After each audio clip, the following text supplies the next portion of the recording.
Cuando cae la noche y el silencio se vuelve más denso, es cuando las sombras comienzan a hablar. Bienvenidos a Más allá de toda lógica. Con Efrén Mercado.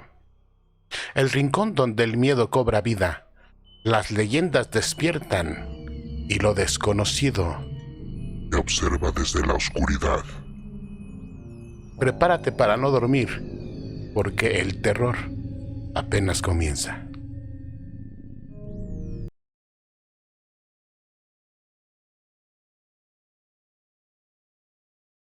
¿Qué tal? Esperando que se encuentren de maravilla, les doy la más cordial bienvenida a Más allá de toda lógica. Mi nombre es Efrén Mercado y en este momento iniciamos. Esta transmisión del día de hoy vamos a hablar de las brujas.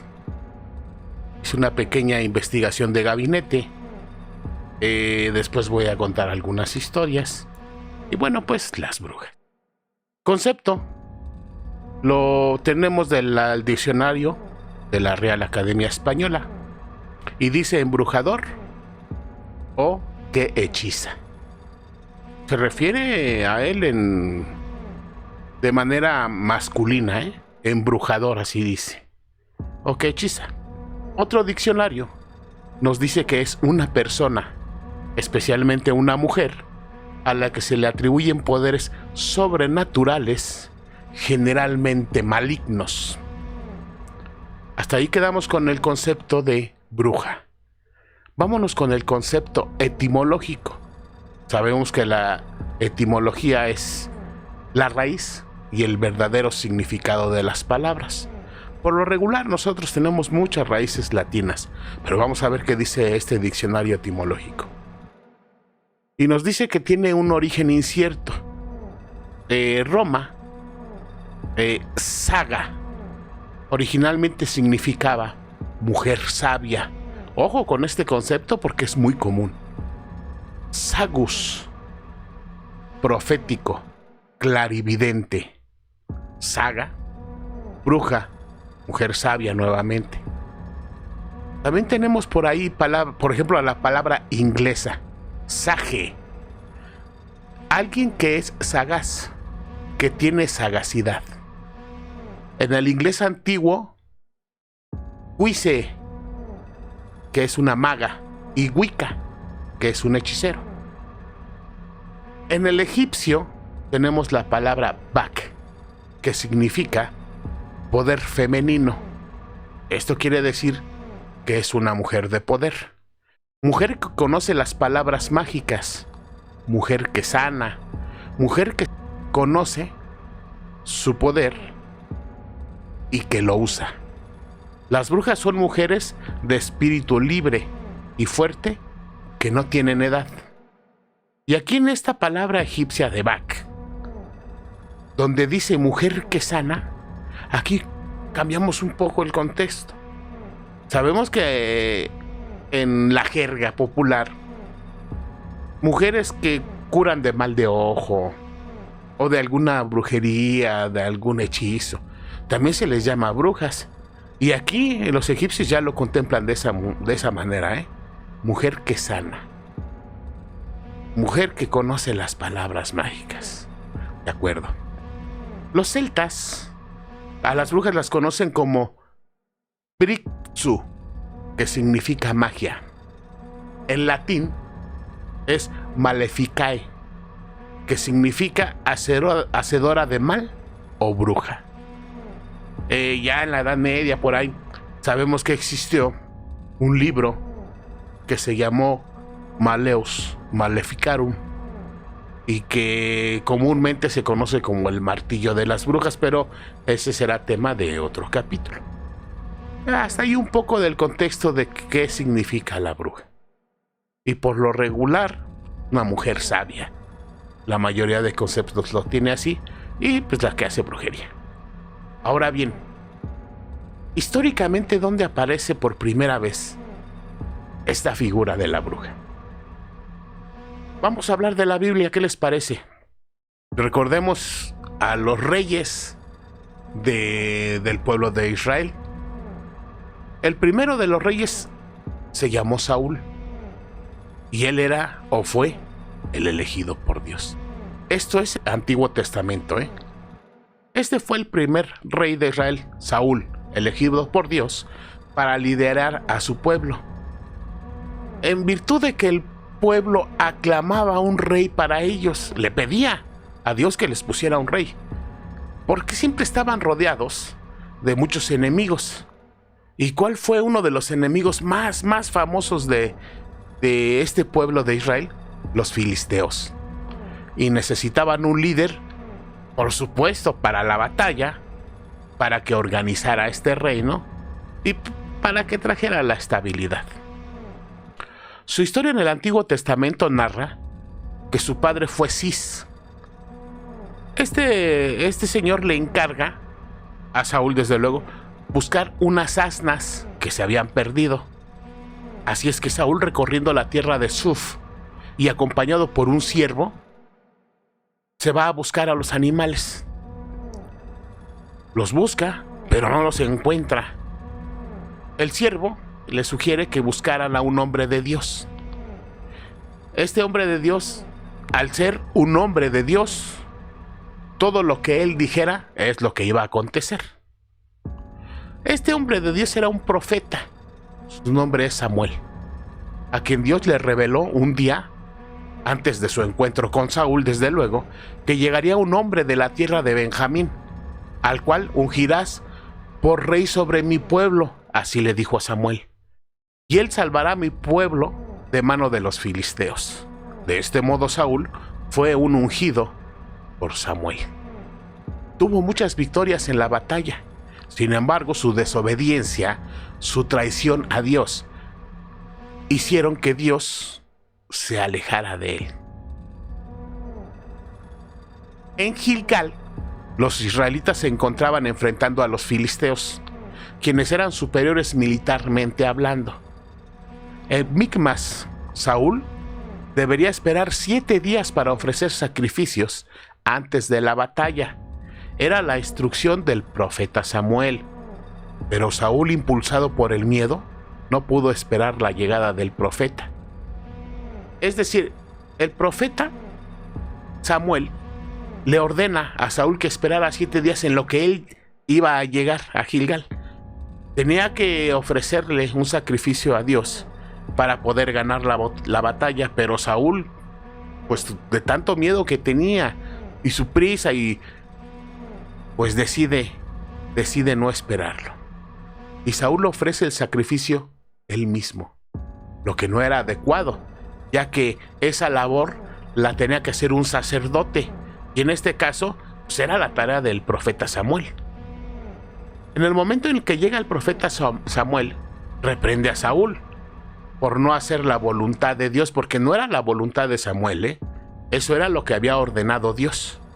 Es cuando el profeta le informa que debido a su desobediencia, su reino no perduraría, que Dios había buscado a un hombre para ser el líder de su pueblo.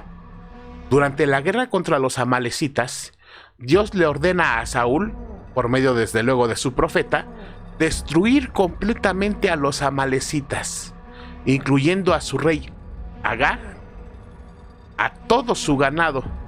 Todo esto como juicio divino por sus pecados pasados. Después de atacar, Saúl, después de lograr una gran victoria, perdonó la vida del rey Agag y conservó lo mejor de su ganado. Nuevamente desobedece la orden de Dios que fue transmitida a Saúl por medio del profeta Samuel. Cuando Samuel llega al campamento, confronta a Saúl, lo reprende por esta desobediencia. Samuel le informa a Saúl que debido otra vez a esta desobediencia, Dios lo había rechazado como rey, por cuanto a él rechazó la palabra del Señor. Posteriormente Samuel ejecutó al rey Agag y se separó de Saúl definitivamente. Y Saúl nunca volvió a ver al profeta durante el resto de su vida. A partir de ese momento el rey Saúl fue atormentado por un espíritu maligno que solo calmaba la música del arpa que tocaba David, el que posteriormente fue rey, sí, ese mismo, y quien derrotó al gigante Goliat. Todo eso hizo que el rey Saúl fuera convirtiéndose en un hombre celoso de su trono, impredecible e iracundo. La verdad es que se estaba volviendo loco. Es así como desesperado Saúl busca ayuda de una bruja, y ahí es donde en el texto bíblico aparece por primera vez este personaje. Esta bruja era de Endor, también conocida como la Medium de Endor. Se menciona en Samuel 28 del versículo 3 al 25, donde se relata que el rey Saúl, desesperado por consejo antes de una batalla contra los filisteos, consulta a esta mujer para invocar el espíritu del profeta Samuel, que ya había muerto. La Biblia hebrea prohíbe la comunión o la comunicación con los espíritus, y Saúl, él mismo había eliminado a los mediums y a los adivinos de Israel. Es así que para poder consultar a esta medium, a esta bruja de Endor, se disfraza y visita a la mujer en Endor, pidiéndole que invoque a Samuel. La mujer, sorprendida por la aparición de Samuel, quien profetiza la muerte de Saúl y su ejecución en la batalla. Es decir, esta bruja tenía la capacidad de la mediumnidad y hace que hable Samuel, ya muerto, Samuel habla y profetiza la muerte del rey Saúl. Profetiza que en batalla lo van a ejecutar. Y la profecía se cumple. Para esto quisiera hacer una pequeña pausa, porque hay muchos judíos. Esto se llama interpretación. Hay muchos judíos que dicen que no fue Samuel lo que escuchó esta bruja de Endor, sino que fue un demonio, un espíritu maligno. Hay otros que dicen que sí, que Dios sí le permitió para poder profetizar la muerte de Saúl. La verdad es que todo se presta a interpretación. Lo que sí es cierto que efectivamente se profetizó que Saúl iba a morir en batalla, y así fue. Saúl muere en la batalla junto con sus hijos. Esta es la primera bruja en las historias bíblicas. Era una hechicera practicante. Se llama bruja para designar como una mujer que practicaba las artes oscuras de la nigromancia. ¿Qué es la nigromancia? Adivinación mediante la invocación a los muertos, y desde luego la brujería. Nada más era en el contexto del Antiguo Testamento. Ya vimos que allí sí aparece una bruja. Sigue la historia y por ahí me encuentro con algo que se llama estirges. ¿Qué son los estirges? Dice, también aparecen las brujas en el periodo clásico en la forma de estirges, unas temibles criaturas aladas con forma de arpía o lechuzas. Ojo con esto, porque estas arpías o lechuzas succionan la sangre para vivir. Proviene de la mitología romana. Su forma física es similar a la de un pájaro con alas de murciélago, ojos amarillos, afines a los de un insecto, y 4 patas medianas con las que se sujeta a sus víctimas de forma muy eficaz.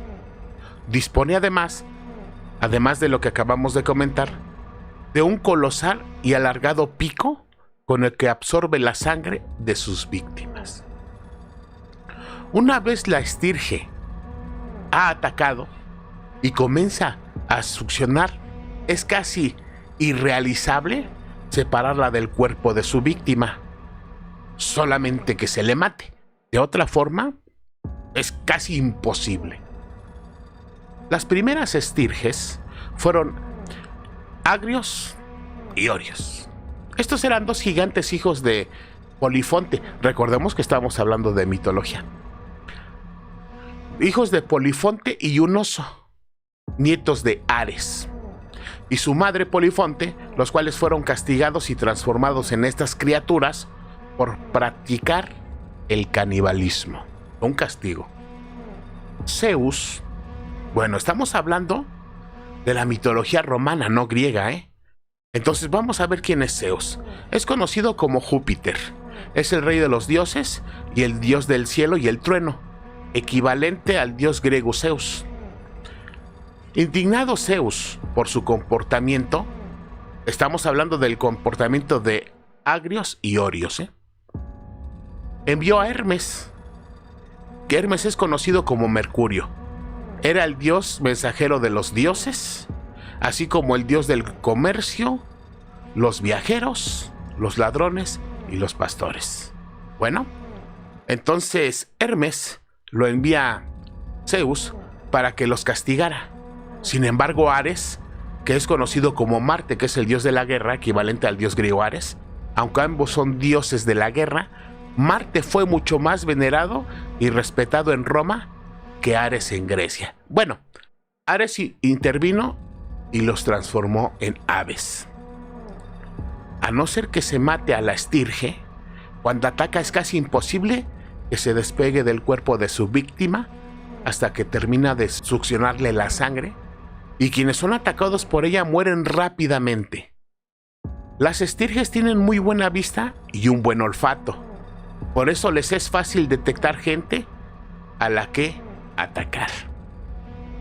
Cuando termina con su víctima, estas estirges, duerme durante días con un sueño muy profundo. En este momento lo aprovechan los cazadores para atacarlos. Y bueno, curioso, yo no había escuchado de las estirges hasta que empecé a hacer esta investigación. Ahora, vamos ahora a un poco de historia que desde luego no es mitología. Esta es una historia real, ¿no? Las brujas de Salem, ¿quién no ha escuchado hablar de ellas? Cuando hablamos de Salem y de estas brujas, nos referimos a los juicios por brujería que ocurrieron en Salem. Salem es una ciudad ubicada en el estado de Massachusetts, en Estados Unidos. Específicamente en la costa noreste, a unos 25 kilómetros al norte de Boston. Es conocida mundialmente como la ciudad de las brujas, debido a los juicios de brujas que ocurrieron allí en 1692 y 1693.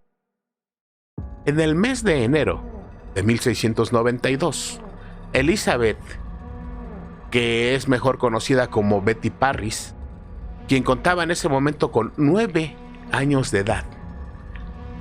Betty Parris, hija del ministro Samuel Parris, pastor de la aldea de Salem, y Abigail Williams, de 11 años de edad, que era ella sobrina de este Samuel Parris, este religioso, presentaron un caso de extraña conducta. Gritaban, arrojaban cosas, se ponían en muy extrañas posiciones, maullaban, se acurrucaban bajo los muebles, se agarraban la cabeza. En fin, estos eran los síntomas que presentaron Elizabeth, que es Betty Parris, y Abigail Williams. Poco después, Ann Putman, proveniente de la familia más influyente del pueblo, comenzó a presentar este mismo comportamiento. Cuando los padres, preocupados por la salud de sus hijas, consultaron con el doctor del lugar, este les diagnostica que su comportamiento era causado por fuerzas sobrenaturales. Las afectadas se quejaban de que espíritus incorpóreos las apuñalaban, las asfixiaban y las pinchaban con alfileres. A finales de febrero, ¿de qué año estamos hablando? 1692. A finales de febrero las chicas dijeron que 3 mujeres eran las causantes de su mal y señalan a Tituba, una esclava del reverendo Parris, Sarah Osborne, una mujer mayor, y también a Sarah Good, indigente del pueblo. El 1 de marzo, las 3 mujeres fueron detenidas y el tribunal les exigió que confesaran sus pecados. Osborne y Good negaron cualquier tipo de vínculo con la magia negra. Sin embargo, Tituba confesó tener actividad satánica. Sin tomar en cuenta sus testimonios, las tres fueron encarceladas. Poco a poco, el raro comportamiento de las niñas se manifestó en otros, quienes afirmaron la existencia de brujas que volaban en escobas, la presencia de espíritus, y acusaron a varios pobladores de tener pactos con el diablo. ¿A qué nos suena todo esto? Bueno, me gustaría escuchar en los comentarios, porque estamos hablando de las brujas de Salem. Y todo esto me suena a la Santa Inquisición, pero bueno. Un dato curioso. Dice que el comportamiento de las niñas se manifestó en otros. Y afirmaron la existencia de brujas que volaban en escobas. Ahí es donde tenemos la presencia de estas brujas que todos conocemos en caricaturas y Halloween y cuestiones de esta. Bien, los eventos con estas tres mujeres provocaron pánico en la población. Y más mujeres fueron acusadas de brujería y llevadas a la horca, desatando una de las cacerías más brutales de toda la historia. A lo largo del año de 1692, entre 150 y 200 personas fueron encarceladas por brujería. Finalmente, 14 mujeres y 5 hombres fueron ahorcados. Un hombre fue torturado hasta la muerte y al menos 5 personas fallecieron en prisión. Esta fue la mayor serie de juicios por brujería jamás realizada en Norteamérica, y sería el último pánico a gran escala causado por las brujas en las colonias inglesas. Para saber si una mujer practicaba brujería, esta era arrojada al río. Si lograba subir a la superficie, la quemaban, como ven ustedes. Y si se ahogaba en el fondo, es que era inocente. ¡Qué barbaridad! Y sus pecados eran perdonados por Dios. Durante los juicios, también se buscaban las marcas del diablo. Clavaban agujas en cualquier parte del cuerpo que presentara anomalías. Y estaba aceptado que los hombres abusaran de la intimidad de las mujeres. Para comprender los juicios de las brujas de Salem, es necesario examinar la época en la que ocurrieron. Vamos a ver el contexto de esta época. Yo no podría, ¿no? Pero para ver si podemos entender un poco qué fue lo que pasó. Había tensiones en el siglo XVII en la colonia de la Bahía de Massachusetts. Una fuerte creencia en el diablo, la reciente epidemia de viruela, que por cierto, una fuerte creencia en el diablo. Si ustedes quieren que hable un poco de este tema, coméntenmelo. La reciente epidemia de viruela, la constante amenaza de ataque por parte de las tribus indígenas y aliados franceses, y las disputas fronterizas entre vecinos. Estos factores por sí solos crearon un terreno fértil para el miedo y la sospecha. Sin embargo, estos temores se agravaron por el creciente conflicto entre facciones en la aldea de Salem, la creciente inflación y la derogación de la Carta de la Bahía de Massachusetts en 1684. En este año, 1684, la colonia inglesa revocó la Carta de la Colonia de la Bahía de Massachusetts. Resultó en la pérdida de autonomía y la incorporación al dominio de Nueva Inglaterra, un intento de centralizar el gobierno de las colonias bajo el control real. Este acto fue motivado por las resistencias de Massachusetts a la regulación inglesa y sus diferencias políticas religiosas con la corona. Para muchos, el ideal puritano de una ciudad, la colonia, parecía desvanecerse. Décadas de trabajo repentinamente arrebatadas de sus manos. Muchos se preguntaban si las fuerzas de Satanás se habían infiltrado en Nueva Tierra. Cuando finalmente se aprobó una nueva carta En mayo de 1692, el creciente número de acusaciones de brujería impulsó al recién nombrado gobernador William Phips a crear apresuradamente un tribunal especial, el Tribunal de Oyer, que significa para escuchar, y Determiner, que es para determinar. Es decir, oyer para escuchar y terminer para determinar, o para resolver, si así lo quieren ver, para supervisar todos estos casos de las brujas. Al crearse un tribunal especial, en medio de un pánico creciente por la brujería, los magistrados tomaron una serie de decisiones procesales inusuales, siendo la más peligrosa la decisión de permitir el uso de pruebas espectrales. ¡Qué barbaridad! En esa época algunos creían que las brujas podían proyectar una versión fantasmal de sí mismas más allá de su cuerpo físico. Esto me suena como a un viaje astral, la cual podía enviarse para atormentar a víctimas desprevenidas. La primera en ser juzgada por el Tribunal de Oyer y Terminer fue Bridget Bishop de Salem Town. Bridget Bishop fue la primera persona ejecutada durante los juicios de Salem en 1692. Fue acusada de brujería y, a pesar de declararse inocente, fue condenada y ahorcada el 10 de junio de 1692. Bishop era propietaria de una taberna y era conocida por su vestimenta llamativa y su carácter fuerte, lo que la hacía objeto de sospechas y críticas en la comunidad de Salem. Esta mujer Bishop fue acusada de usar brujería para atormentar a varias personas, incluyendo a los acusadores que declararon en su contra. La evidencia en su contra, escúchenlo, incluyó testimonios de personas que afirmaban haber visto su espectro atormentándolos, y la presencia de muñecos hechos con trapos y alfileres en su casa.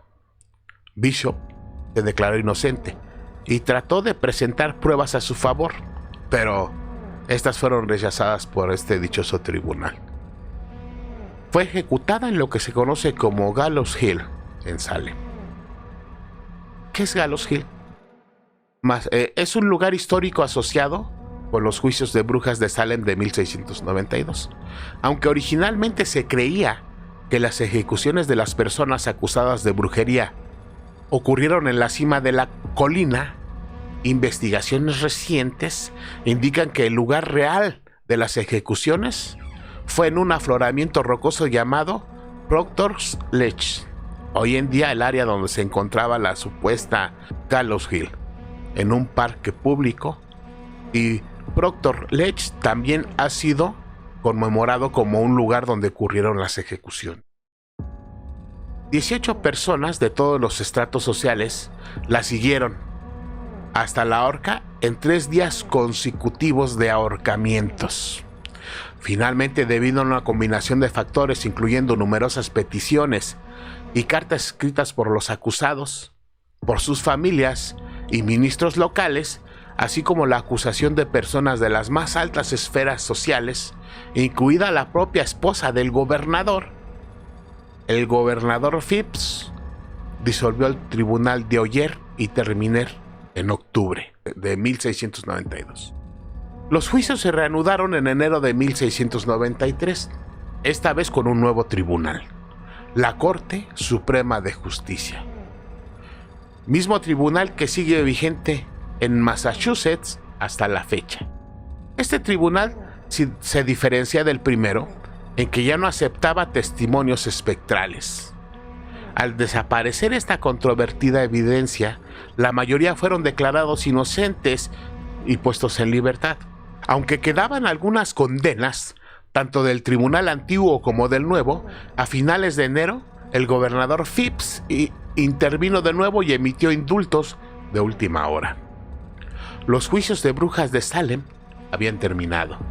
Se calcula que entre 144 y 185 personas fueron acusadas y condenadas a la horca durante todos los meses que duraron los juicios y que terminaron en mayo de 1973. En este orden de ideas, y cambiando desde luego de tema, vamos a hablar ahora de Tlahuelpuchi. El término actual, Tlahuelpuchi, encuentra su equivalente en un tipo de brujo prehispánico, término que significa el sahumador luminoso.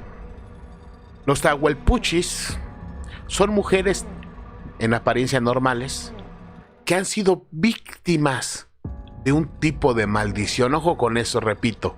Las Tlahuelpuchis son mujeres en apariencia normales que han sido víctimas de un tipo de maldición o que practican una forma de magia negra. Esto les da diferentes poderes, como la capacidad de transformarse en animales especialmente. Desde la época prehispánica, la gente de Tlaxcala le ha temido a algo que va más allá de su entendimiento. Se trata de las Tlahuelpuchis, las terribles mujeres vampiro. No hay manera de detectar una Tlahuelpuchi excepto sorprendiéndola en el acto.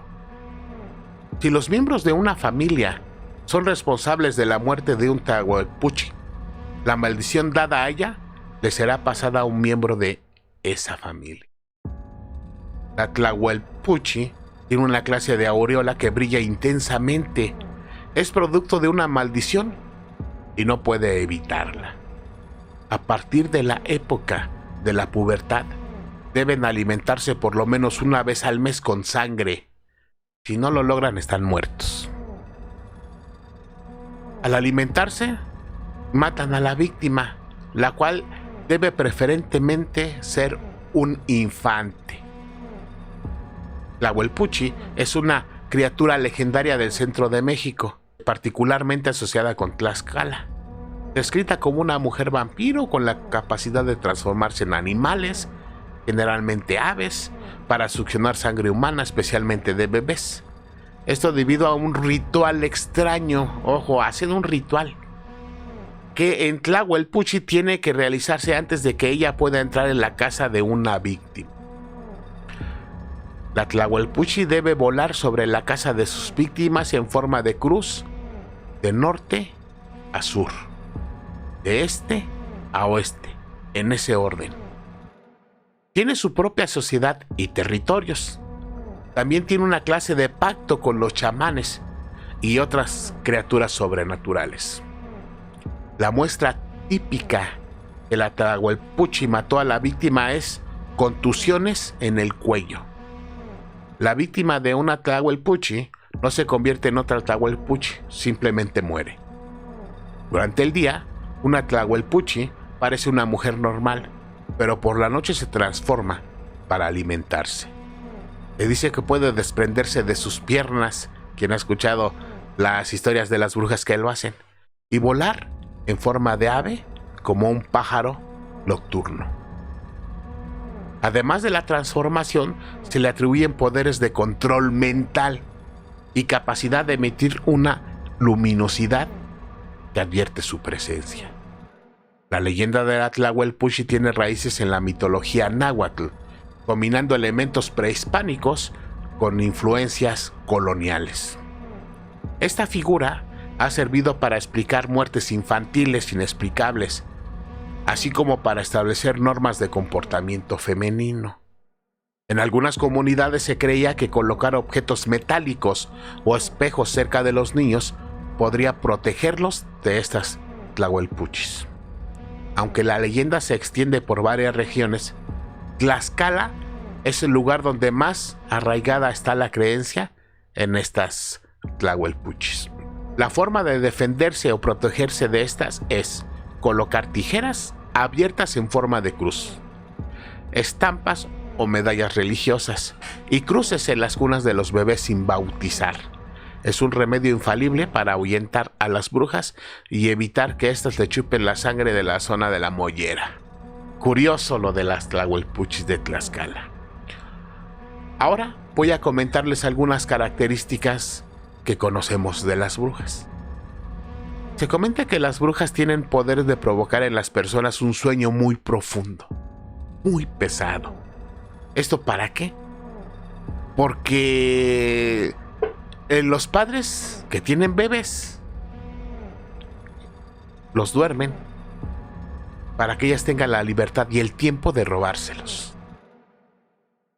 Y ya cuando los padres despiertan es cuando se dan cuenta de que sus hijos ya no están.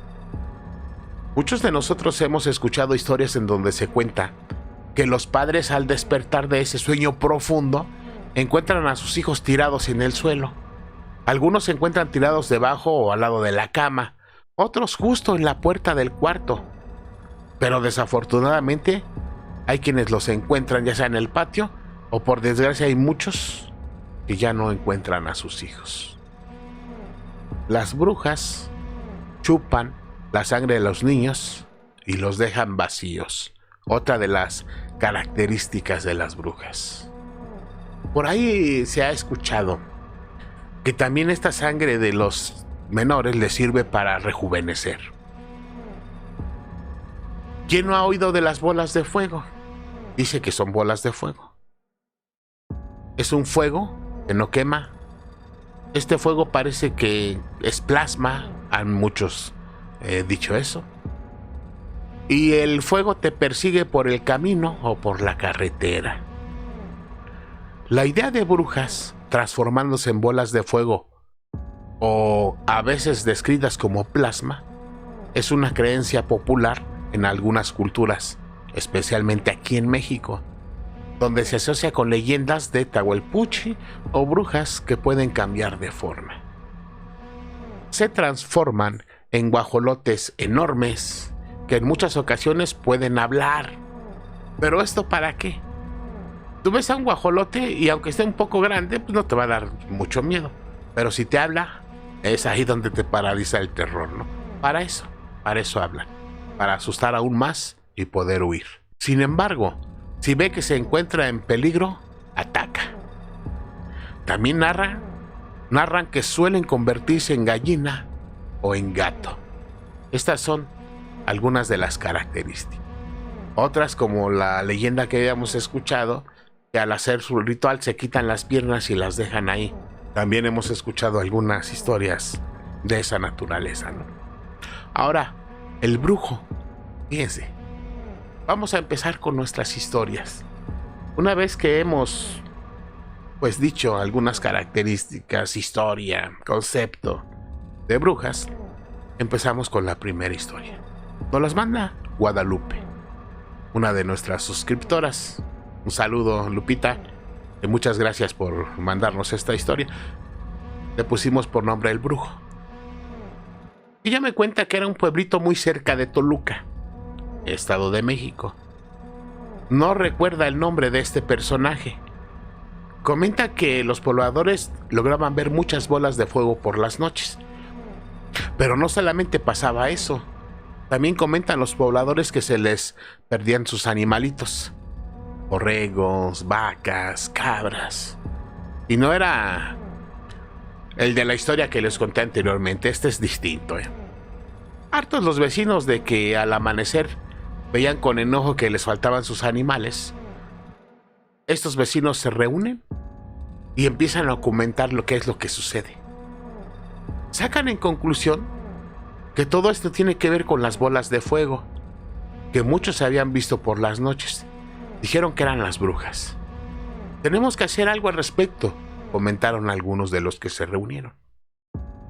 Lo primero que se les ocurre es ir a consultar a un adivino, a un vidente, mismo que vivía en ese pueblo y había ayudado a varias personas a quitarles hechizos, brujerías. Es decir, era un brujo de los que les llaman buenos, ¿no? Este personaje les comunica a los pobladores que efectivamente eran las brujas las encargadas de robarle a sus animales y les dio la solución para poder atraparlas. Les menciona que para atrapar a una bruja tenían que hacer un círculo de sal con un símbolo en medio de este círculo en forma de cruz. En el suelo por donde volaban estas bolas de fuego, y cuando esto suceda Es decir, si pasa por encima de este círculo la bruja, caerá dentro de él y no podrá salir de este círculo de sal. Pues los vecinos, los pobladores, hartos del robo de sus animales, así lo hicieron. Algunos se reunieron para montar guardias haciendo estos círculos para atrapar a las brujas. Pasan días y días y ninguno de estos pobladores tuvo resultados. Resulta que una noche, 3 vecinos se reúnen en la casa de uno de ellos. Elaboran un círculo de sal con la cruz en medio, un poco grande, y empiezan a montar guardia. Eran aproximadamente las 10 de la noche cuando empiezan su cacería. Pasaron algunas horas y todo se encontraba tranquilo, pero pasando las 3 de la madrugada, cae una bola de fuego en este círculo. En ese momento los 3 vecinos corren al círculo y logran ver cómo inmediatamente esa bola de fuego se transforma en un hombre de aproximadamente 35 años de edad. Un hombre común y corriente, quiero que sepan, pero lo más sorprendente es que al acercarse logran ver y era un vecino. Sorprendido el brujo les empieza a rogar: no me maten, repitiéndolo interminables veces. Estas palabras: ayúdenme, por favor. Ellos le responden: ¿cómo quieres que te ayudemos, hermano, si te estás llevando todos nuestros animales? Para esto, el brujo les responde: yo soy muy rico. No puedo contener esto que soy. Si me ayudan y no me quitan la vida, les voy a recompensar. En 15 días me voy a casar. Y pasado ese tiempo les regreso solo a ustedes 3 sus animalitos que les quité y les doy muchos animales más. Además, también los invito a mi boda. ¿Qué les parece? Estos hacen una ruedita y le empiezan a platicar: oye, pues el vecino. Total, los convence. Estos 3 vecinos deciden perdonarle la vida y lo liberan. Y le recuerdan que acababan de hacer un trato con él. El brujo, después de agradecerles el gesto, se retira caminando. Llega la fecha de la boda y los 3 vecinos arriban al lugar. Esta casa, bueno, primero era un terreno enorme, muchos lujos, una casa preciosa, muy grande y sumamente lujosa, como si fuera una hacienda, pero aún más lujosa. La entrada se encontraba rodeada por guardias de seguridad, quienes le preguntan a los 3 vecinos: ¿ustedes qué? ¿Quién los invitó? Ellos respondieron: el novio. Y es en ese momento cuando se presenta el novio, quien inmediatamente le ordena: déjelos pasar, son mis amigos. Los dirige hacia una mesa que tenía preparada para ellos. Era una mesa especial, por lo arreglada que estaba. Los atendió de maravilla, de lujo. Les da mucha comida y la mejor. Bebidas que jamás en sus vidas habían degustado estos vecinos. En fin, los atendió como reyes. Acabando la fiesta, se reúne con ellos y les dice: mañana les regreso sus animalitos como habíamos quedado. De nuevo, vecinos, muchas gracias por dejarme vivir. Los 3 vecinos ya estaban satisfechos, quiero que sepan. Entonces estos vecinos llegan cada uno a su casa, cada quien con su itacate. Para aquellos que no son de aquí o de México, itacate es una provisión de comida que se acostumbra a dar en los pueblos. Uno va al pueblo a una fiesta y come, le dan de beber, y cuando se retira les dan ya sea trastecitos o su comidita de lo que habían dado para que se lleven para días posteriores. Entonces el itacate es una provisión de comida. Bueno, llegan, lo comparten con sus familias y se duermen. Al siguiente día, al despertar, estos 3 vecinos, cada uno en su respectiva casa, se dan cuenta de que ya tenían muchos más animales. Lo cual quiere decir que este brujo sí cumplió su palabra y les regresó más de los animales que les había robado. Estos vecinos comentan que después de eso no supieron ya nada más de este vecino brujo. Ellos con sus animales se quedaron tranquilos y en el pueblo dejaron de desaparecer los animales. ¿Qué les parece?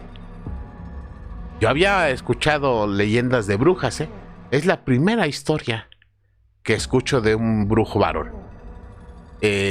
Impresionante, me encantó. Muchas gracias, Lupita. Vamos a la siguiente historia. Esta nos las cuenta Esmeralda. Muchas gracias, Esme. Un saludo desde aquí, también un fuerte abrazo.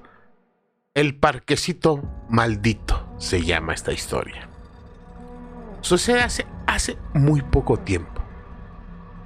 Es un parquecito de una unidad habitacional aquí en Chalco, por Villas de San Martín, más bien Villas de San Martín se llama. Este parquecito de esta unidad, nombrado por sus habitantes como el Parque de la Unidad, así le conocen, el Parque de la Unidad. Parque donde se reúnen varios niños para jugar al fútbol. Siempre los vecinos escuchaban el silbato del árbitro. Cuando lo escuchaban era porque los niños ya se encontraban jugando. Las madres, algunos familiares de los niños, amigos, acudían al parque a verlos jugar y desde luego apoyarlos, a echarles porra y hacerlo más divertido este partido de fútbol y la convivencia con los vecinos de la unidad habitacional. Cierto día eran aproximadamente la 1 de la tarde, es decir, era de día, fíjense. Momento en que los vecinos escuchan los silbatos del partido del fútbol y también bastante ruido. Motivo por el que muchos de estos vecinos salen a ver qué era lo que estaba pasando. En virtud de que ese día no tenían contemplado que hubiera algún partido de fútbol. Al salir corriendo una de las vecinas, se da cuenta de que muchas personas están lanzando piedras hacia el parque. Cuando esa vecina se da cuenta de lo sucedido, inmediatamente encierra a su hija. Su hija tenía aproximadamente 16 años de edad. En su casa la encierra para protegerla. Le pone llave, cierra las ventanas, cierra las puertas y se cubre de todo. Pero, ¿qué habrá sido lo que estaba pasando? Bueno, resulta que un señor se encontraba con su hija menor de edad en el parque. La llevaba en brazos, fíjense. En ese momento, cuando la nena empieza a alterarse, su comportamiento no era común en ese momento. Pataleaba, le pegaba a su papá. Se empezó a convulsionar. En esto, este padre de la niña voltea a su derecha y logra ver al lado de él a una mujer de edad muy avanzada, con la cara de viejita, muy mal vestida, su cabello largo, lleno de canas, su ropa muy vieja, bajita de estatura, pero sumamente aterradora. El padre de la menor sabía perfectamente que se trataba de una bruja.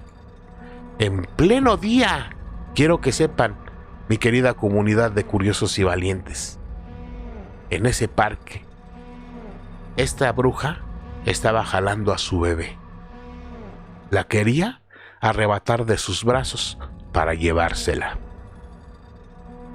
La bruja jalaba a la niña de sus brazos, de su cabello, de sus pies y también de su cuerpecito, de donde pudiera la agarraba y la jalaba, de una manera desesperada por querer quitársela a su padre. Por supuesto que la niña, al darse cuenta de esto, estaba bastante aterrada. Bueno, no niña, la bebé, ¿no? aterrada, llena de miedo. Ese era el motivo por el que pataleaba, por el que pegaba y por el que aparentaba como si se estuviera convulsionando. Pero la verdad es que estaba defendiéndose o queriéndose quitar las manos de esta bruja. Cuando el padre se percata de esto, la abraza, la cubre completamente, cubre su cuerpecito de tal manera que impide que la bruja la siguiera jaloneando. Cuando la bruja la suelta, el papá sale corriendo inmediatamente. Esto no fue un caso que presenciara solamente ese papá en el parque. En ese momento, como lo contamos hace ratito, habían muchas personas. Que estas personas fueron las que le empezaron a apedrear a esta bruja, ¿no? Y también las que empezaron a sonar el silbato. Y es ahí cuando empezaron a atacarla todos los presentes. Pero no fueron solo los presentes los que atacaron a la bruja. También se unieron en esta misión los vecinos que acudieron cuando escucharon los silbatos y los gritos. Todo esto impidió que la bruja se llevara a la niña. Desafortunadamente no pudieron atrapar a la bruja. Logró escaparse. Posteriormente el padre lleva a su hija con una persona para que la protegiera contra las brujas. Aquel parque hoy luce muy solitario, en virtud de que los padres, después de lo sucedido o de estos sucesos paranormales y aterradores, prohibieron a sus hijos jugar en este parque. Quedó este parque marcado por los sonidos de los silbatos que jamás pararon. Es decir, en muchas ocasiones se escuchan silbatos de partidos de fútbol, pero cuando los padres acuden al parque, este se encuentra vacío. No hay ningún alma en ese lugar, mismo que ha quedado maldito por los sucesos ocurridos y tal vez por la obra de estas brujas desgraciadas. Por otra parte, estos sonidos de silbatos nos dan a entender que son las brujas las que realizan estos sonidos con la intención de reunir a niños al parque para poder llevárselos. Puede haber por ahí un despistado que al oír el silbato corra a jugar y cuando llega pues puede ser víctima de estas terribles brujas. Saquen ustedes sus conclusiones, querida comunidad. ¿Qué les pareció la historia? Bien, ahora vamos a empezar con una pequeña serie de historias de este poblado. Este capitulito se llama Atrapamos una bruja. ¿Dónde sucede? Al lado de este lugar que les acabo de contar, por fuera de la unidad habitacional, se encuentra un poblado que se llama San Martín Cuautlalpan, pueblo que pertenece a Chalco, Estado de México. Se encuentra ubicado al sureste de la Ciudad de México. Conocido este pueblo de San Martín Cuautlalpan por su rica historia y tradiciones, así como por su belleza natural, incluyendo el parque ecoturístico Las Piedras, lugar donde ocurrió un suceso sumamente aterrador. Resulta que en los pueblos anteriormente se acostumbraba que el padre de la iglesia mandaba a tocar la campana para reunir a los feligreses. Hasta la fecha sabemos que si se escuchan campanas, luego alguno de nosotros llega a decir, vámonos a misa. Las campanas de las iglesias se utilizaban para diversas funciones, principalmente para llamar a los fieles, a los feligreses, a los religiosos. Señala momentos importantes en la vida de la comunidad y de la iglesia. Además de esta función principal de convocar a la iglesia, las campanas también se utilizan para lo siguiente. 1. Marcar momentos del día. Había toques específicos para el amanecer, para el mediodía y para el atardecer. 2. Anuncian eventos especiales, bodas, bautizos, funerales, fiestas religiosas como la Pascua, Pentecostés, Navidad. Eran señalados con toques de campanas. 3. Indicar la presencia de sacramentos.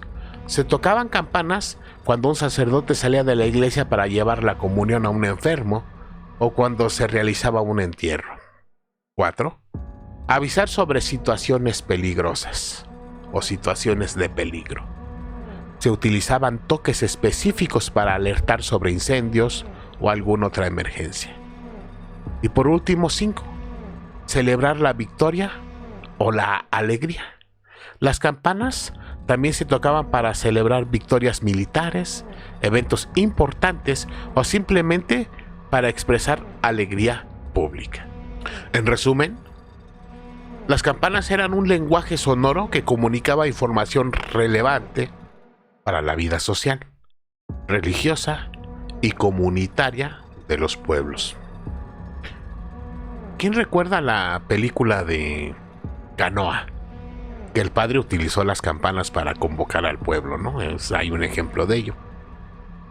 En esta ocasión las campanas se tocaron para lo que marca el número 4 del listado que les hice a un momento, es decir, para avisar sobre situaciones de peligro.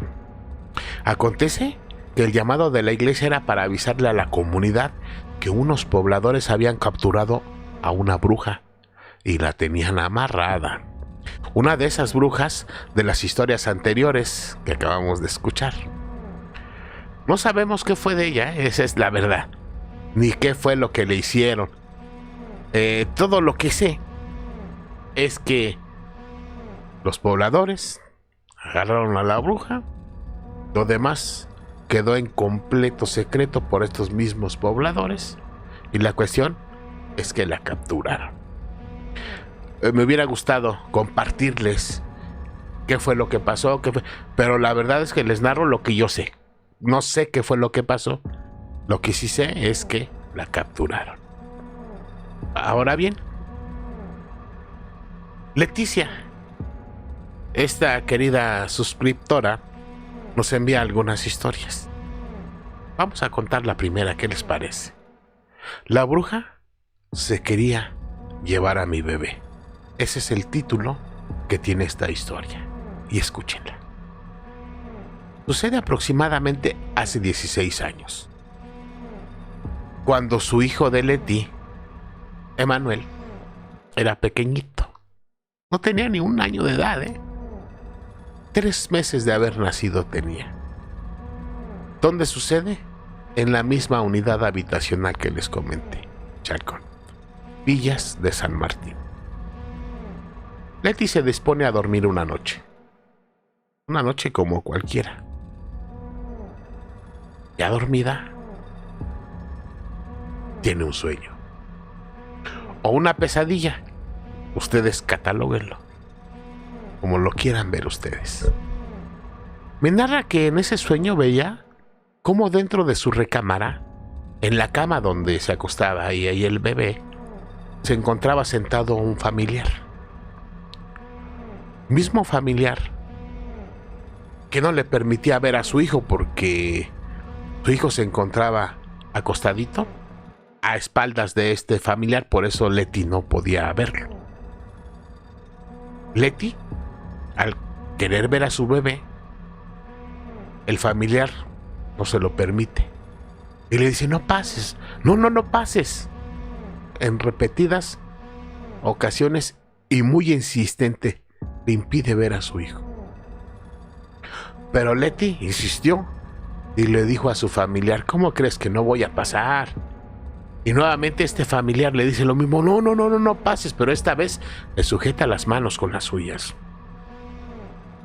para que no pasara a ver a su hijo. Pues no tanto pasar, ¿no? Porque estaba atrás, ¿no?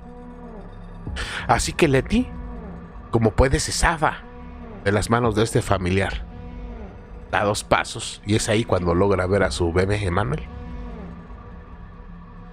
Pero la escena es aterradora. Porque Leti ve encima de la carita de Emanuel una gallina negra, un poco grande, de color negro, completamente negra. Y esta gallina estaba picoteándole su carita. Se lo estaba comiendo, lo estaba picoteando. En ese momento, con todo el miedo del mundo. Porque imagínense ver esta escena y aún más presenciar que un animal está comiéndose a su hijo, ¿no?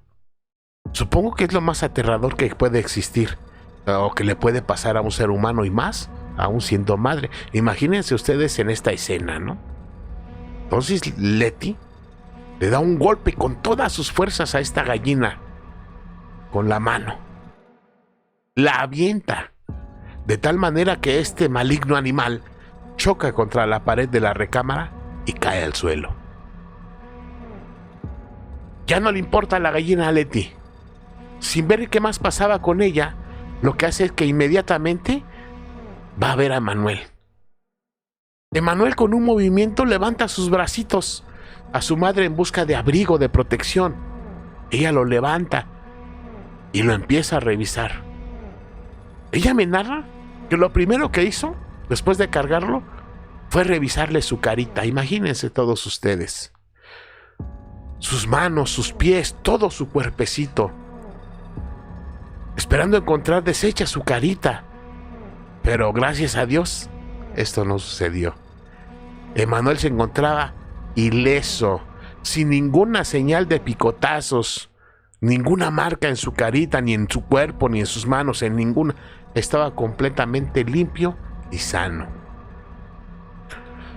Al ver esta situación, Letty se tranquiliza un momento, pero después, inmediatamente después, se pone alerta porque recordemos que aún se encontraba esta maldita gallina negra dentro de la recámara.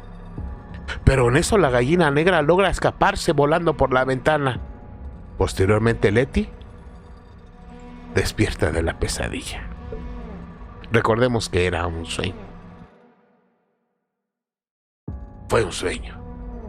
Todo bien hasta ahí. Al siguiente día Letty se levanta de la cama para hacer su día normal. Al agacharse a tomar sus zapatos, se da cuenta de algo que la paraliza en ese momento. Nuevamente se llena de terror y se queda sin aliento. Y con mucho más miedo del que todos nosotros hemos llegado a sentir. Pasó que en el piso de la recámara, exactamente en el lugar donde se estampó la gallina negra cuando ella la aventó de un golpe, su sueño, en ese mismo lugar se encuentra tirada en el suelo una pluma negra, una pluma de gallina. Esto nos obliga a hacer un análisis de qué fue lo que pasó. Si fue un sueño o verdaderamente pasó. Porque me comenta Letty que por ser una unidad habitacional nadie tiene animales de esta naturaleza, nadie. En ninguna calle ella había visto alguna gallina u otro animal similar, conejo, nada. Como para que el viento hubiese llevado esa pluma y entrado por la ventana.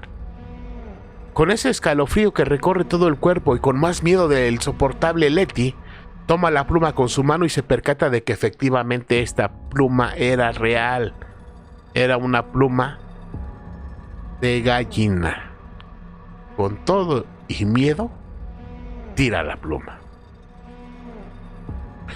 ¿Quién de ustedes ha escuchado de las guerras espirituales? ¿Le habrá pasado esto a nuestra protagonista Letty? Me gustaría escuchar sus comentarios. Hasta aquí llega esta historia, que aparentemente fue en un sueño, pero que dejó rastros, que dejó elementos que parecieran hacer ver que esto fue real. Aquí son dos pequeñas historietas, también contadas por Letty. Una bola de fuego pasó enfrente de nosotros. Fíjense, cuando Letty vivía en esta unidad habitacional Villa San Martín, trabajaba en el centro de Chalco y en muchas ocasiones salía tarde de trabajar. Ese día no era la excepción, pero ya era tarde y uno de sus compañeros le ofrece llevarla a su casa, desde luego en su carro, no en su vehículo. Ese trabajo se encontraba en el centro de Chalco. Y de ahí a la unidad habitacional, pues, la verdad es que son 25 minutos, no es mucho, ¿no? No estaba muy lejos, pero sí estaba peligroso, quiero que sepan. Una, por la delincuencia. Mucho delincuente, ¿eh? Demasiado. Otra, pues por las leyendas y misterios que encierra esta comunidad. Ya hemos oído, las historias de hoy son de allí, ¿no? Además de que el camino es muy oscuro y solitario. Hay una parte de una avenida que está completamente oscuro. De un lado campo, del otro lado también. Hay una tabiquera, pero realmente no hay absolutamente nada. Iban los dos únicamente, Leticia y su compañero de trabajo. Leticia iba de copiloto y su compañero iba manejando. Pasan por una avenida larga. Esta avenida se llama Avenida Nacional. La pasan, que es la que les comento que está súper sola y oscura. Venía manejando su compañero a una velocidad aproximada de 50 kilómetros por hora. No muy rápido. Les digo, pues, como es un lugar solitario, sí, sin alumbrado, la luz del vehículo pues alumbra un poco, entonces hay que manejar con mucho cuidado. Hay hoyos, se puede atravesar un animal, cualquier situación de esta naturaleza. Es así que enfrente de este vehículo pasa una bola de fuego.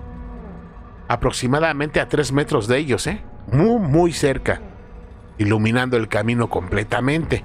Inmediatamente el chofer frena el vehículo, pero después se arrepiente y vuelve a acelerarlo, es decir, se espanta. Le dio mucho miedo. Y lógico, pues a cualquiera nos pasaría. Lo único que pudo hacer fue preguntarle a Leti, ¿viste? ¿También lo viste? Por supuesto, dijo Leti, también espantada porque era la primera vez que presenciaba estos sucesos. Ya había escuchado que en ese poblado existían muchas historias de brujas, pero nunca había visto ninguna, Esto sucedió antes de que tuviera a su hijo Emanuel. Y sucede que después Leti se va a vivir un tiempo también, ya después de ahí se va a Cuautla un rato. Bueno, en este lugar, aproximadamente a las 8 de la noche, a bordo también de un vehículo, ella iba como pasajera. El vehículo era de unos clientes que ella tenía.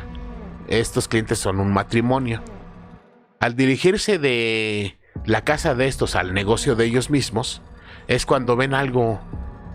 Ella me cuenta que es como un meteorito. Así lo percibieron. En este momento el señor le dice a la señora, mira, ahí va una brujita. Después de esto los dos se ven y empiezan a sonreír. ¿Qué nos da a entender esto? Que este matrimonio ya está acostumbrado a presenciar este tipo de apariciones brujeriles cotidianamente. Por eso es que pues ya no se les preguntó nada, ¿no? Estas son cortitas, les digo, pero son los avistamientos de esto que conocemos como bolas de fuego. Y ahí viene algo impactante, también por Leti. Y el fuego que hace volar a las brujas. Esta historia les va a impactar, Sucedió en Cuautla, Morelos. Esto tendrá aproximadamente unos 10 años. Leti me cuenta que en ese momento ella vivía en Cuautla, en una unidad habitacional muy cerca del centro de este lugar. Existen muchas historias de brujas, y vaya que a Leti le han sucedido varias cosas paranormales relacionados con este tema. Y como se habrán dado cuenta, hoy tenemos el placer y el honor de que nos las comparta.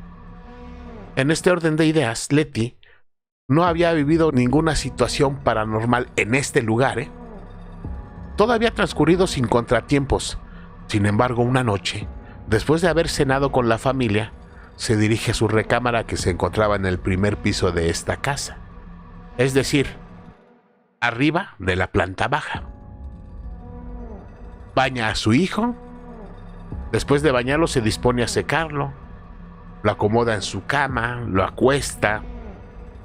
Su hijo recostado, su carita veía a una ventana que había en esa recámara. Esta ventana tenía la cortina recorrida. Dejaba ver la calle, o más bien el cielo, por la posición en la que se encontraba su bebé. En este momento Leti se encontraba secando los piececitos de su hijo y al ver a través de la ventana, le dice a su mamá: «Mamá, se está quemando algo en el cielo». ¡Ah, caray! Dice Leti: «Pues no comprendí lo que me quería transmitir», pero intrigada, se acerca a la ventana y al mirar hacia el cielo, ve una bola de fuego volando. Aproximadamente 15-20 metros, no muy cerca, pero tampoco lejos, porque se podía apreciar perfectamente. Y escuchen ustedes, la descripción es la siguiente: era mitad fuego y mitad mujer. La mitad de la mujer se encontraba en la parte superior de esta, flotando sobre el fuego. La figura era de la parte media, es decir, de la cintura hacia la cabeza. Sus dos brazos que podía mover de un lado a otro, cabello cano y largo, se perdía en el fuego. Esta silueta, la mitad, ¿no? El fuego no era normal, me cuenta Leti. Dice que las llamas eran como cuando se va a acabar el gas, o como cuando está nuevo, que salen las llamas o las flamas más altas. Colores intensos. Ese fuego abraza a la figura que se encontraba arriba de él, es decir, a la bruja, ¿no? El fuego no era amarillo o azul, rojo o naranja, como lo conocemos comúnmente, o como el de una fogata. Era más bien como si estuviera vivo, como si tuviera conciencia. Parecía que respiraba o que escuchaba. Algo increíble. Ese es el momento cuando les avisa a sus demás familiares que se encontraba con los que cenó, y estos suben a su recámara a ver la bola de fuego. Inmediatamente se percata su mamá que era una bruja. Estos familiares, llenos de miedo, les recomiendan alejarse y dejar de ver esta bruja. También ellos, por el miedo, se retiran del lugar. Estos familiares se van por el temor de que los pudiera ver, y si se percataba de que estaban viendo a esta bruja, pues les pudiera hacer algo, porque la estaban observando. Eso hicieron los familiares. Sin embargo, y pese a las advertencias de sus familiares, Leti continúa observando a esta bruja y la describe así: algo impresionante, me comenta, inimaginable, que jamás había presenciado sus ojos, jamás. No era como una bola de fuego que pasó frente al carro, en los dos vehículos donde las historias que les acabo, no, nada que ver. Los colores del fuego se teñían de verde esmeralda, azul profundo, violeta, rosa, colores que nunca había visto y que parecieran que no existen en este mundo material y natural. En lugar de emitir el sonido clásico del fuego, sacando chispas como en una fogata, Leti escuchaba algo como un murmullo muy tenue, de muy bajo volumen. El calor que emitía este fuego no quemaba, pero sí puede dejarte helado, y eso por el miedo, Ese fuego guarda en sí secretos que él mismo decide a quién se los va a revelar, como sucedió en este caso, ¿no? El tamaño de esta bola de fuego, dice Leti, que era aproximadamente del tamaño de un carro. Fíjense, estaba grande, pero lógico, circular, redondo, me dice, donde el fuego salía de abajo hacia arriba, y en todo el momento que estaba ella viendo no se apagaba, ni titilaba, o bajaba y subía intensidad, no, estaba firme ese fuego, no parpadeaba, no hacía nada de lo que comúnmente conocemos como comportamiento del fuego. Lo más sorprendente es que me cuenta que esto duró aproximadamente 1 hora. Fíjense, es muchísimo tiempo, 1 hora prendido ese fuego. Después de esa hora, el fuego simplemente se apagó. Eso es lo que me comenta. Pero no crean que ahí termina esto, porque la silueta de la mujer continuó. Es decir, ya no se podía ver la bola de fuego, pero sí la silueta de esa mujer flotando en el aire, quedándose así mucho más tiempo. Más de 2 horas después de la hora de prendido el fuego. Ese es en el instante en que Letty corre por su teléfono para tener la evidencia, antes de que se apagara el fuego, para tener la evidencia. Recordemos que duró mucho tiempo. Por lo que empieza a grabar con su teléfono, pero sorprendentemente después, cuando revisa el video, pues no había registrado nada. No sabemos qué fue lo que pasó. No había ni bola de fuego, no había ni silueta. Se quedó sin aliento nuestra protagonista. Nada se podía ver, ni una estrella, Todo se veía negro. Nada se pudo grabar. No sé qué habrá pasado. Algo curioso que me contó es que en ningún momento de toda esta narración, o de todo lo que ella vivió más bien, se sintió temerosa, Nunca se sintió ni atacada o aterrorizada. Más bien se sintió como extasiada. Ese fuego era algo hermoso, a tal grado que se sintió hipnotizada, atraída, como embelesada. Comenta que una vecina tenía una bebita de 2 meses más o menos de edad, y todos los vecinos piensan que fue por eso que se presenció esta bruja. Todos suponen que fue por esta nena, ¿no? Que se hizo presente la bruja porque se la quería llevar. Porque quiero que sepan que no solo fue Letty, quiero que sepan que no nada más fue ella quien vio a la bruja. Fueron varios vecinos de este lugar quienes se percataron de lo sucedido aquella terrible noche en Cuautla. Días después, la vecina, ya por indicaciones, porque ya lo sabía ella y por todo lo que ustedes ordenen y manden, pone en la puerta de su casa cruces y una planta llamada pericón. También los vecinos le recomendaron ponerle la ropita al revés a su bebita, y dicen que con eso la bruja ya no se la puede llevar. Pericón se llamaba esta plantita. La planta llamada pericón se utiliza tradicionalmente en algunas culturas, y aquí en Sierra de Morelos, fíjense, para ahuyentar brujas y protegerse del mal. Se cree que esta planta, también conocida como Santa María o Yerbanis, posee poderes protectores y se coloca en forma de cruz en puertas y ventanas para evitar la entrada de energías negativas. Se coloca en forma de cruz, pero las flores, y ya con eso se ahuyentan. Eso es lo que yo jamás había oído hablar hasta que me cuentan esta historia del pericón. Pero ya tenemos otra protección en contra de las brujas. Después de lo ocurrido, Letty no ha visto nada igual. Y esperemos que esto siga así, ¿no? Pues bien, hasta aquí llega esta serie de relatos de historias de brujas. Muchas gracias a todos por ver este capítulo de Más Allá de Toda Lógica. Espero haya sido de su agrado. Recuerden unirse a nuestra comunidad de curiosos y valientes. Suscríbete, el misterio te espera. Coméntanos si has experimentado algún suceso paranormal y hazme una propuesta de qué temas te gustaría que aborde en los próximos capítulos. Comparte este video con tus amigos, con tus familiares para hacerlos temblar de terror.